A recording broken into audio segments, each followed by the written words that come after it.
Hello guys, welcome to my channel. आज मु बनैबी fish fry. So fish fry बनवाई देखो ये मु रोही माछ नहीं जाइए 700 ग्राम पखापाखि आधे मु लुण आ हलदी देकी जस्ट 10 मिनट मैरिनेट कर रखी एबे मु कढ़ी गरम कर कढ़ई भलसे गरम हो गले टिके तेल देकी माछ पकई फिश फ्राई बनैबा। देखो मु कढ़ई का फ्लेम हाई रे रखी तेल गरम हो जाए कढ़ई तेल दे देइछि। तेल भलसे गरम हो गले तेल भलसे गरम हो गला परे हमें माछ फ्राई करिया। तेल यदि भलसे गरम न माछ कढ़ई रे लागी जीवो तो तेल को भलसे हमें गरम करिया।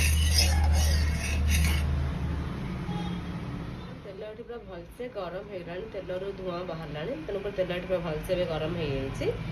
एबे आमे एथिरे माछ पकेइबा।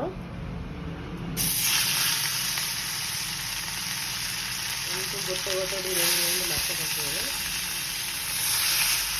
माछ पकई सारे सांगे सांगे आपको उल्टई देले आ माछ तले आ लागीबनी।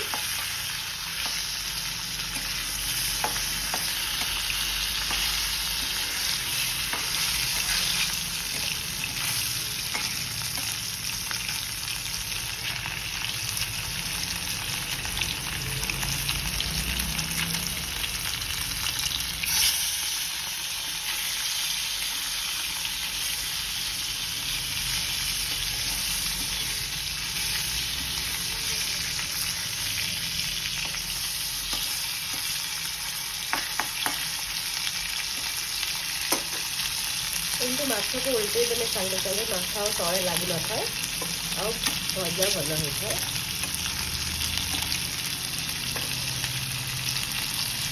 जस्ट आपको 2-3 मिनट गोटे पट साइड पकेबा। गोटे साइड होगला पर देन नेक्स्ट साइड को उल्टे पड़ेगा। प्राय 2 मिनट होगा गैस मीडियम फ्लेम रे अच्छी आप देखिए माछ धीरे धीरे उल्टेबा गोटे पट साइड। देखो माछ के आराम से न लगे उठी जाऊँगी बिल्कुल भी लगे जमी कहती फास्ट तेल भलसे गरम हवा दरकार और तेल में माछ पकला सागे सागे उल्टे देवे। माछ देखते बिल्कुल भी लगे माछ आम गोटे पट भलसे होगा। ये सब माछ को आम धीरे धीरे गोटे साइड उल्टे देवा।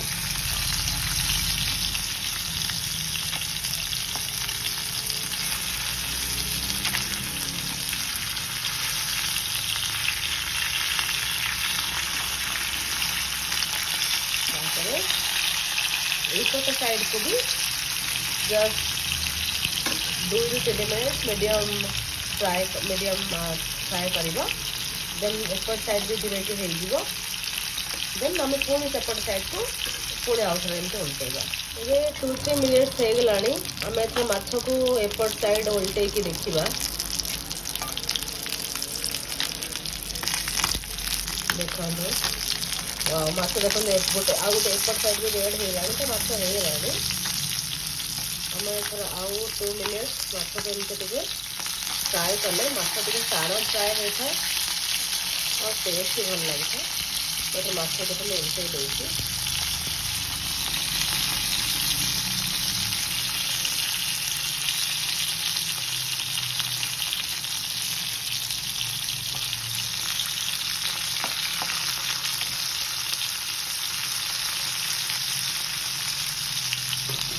केते कम तेल रे मु माछ फ्राए करी।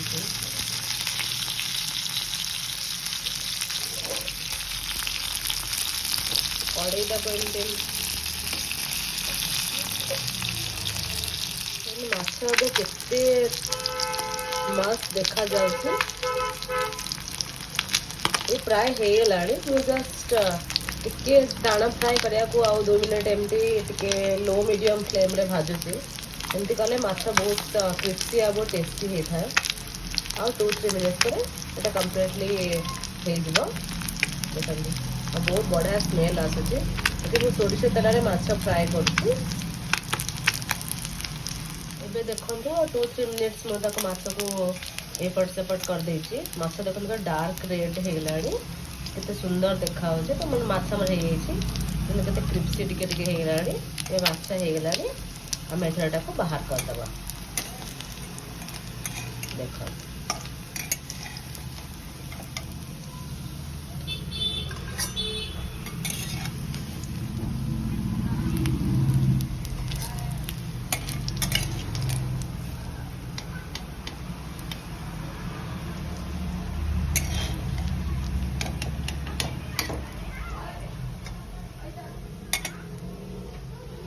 देखिए माछ केते बढ़िया देखा क्रिप्सी भी टिके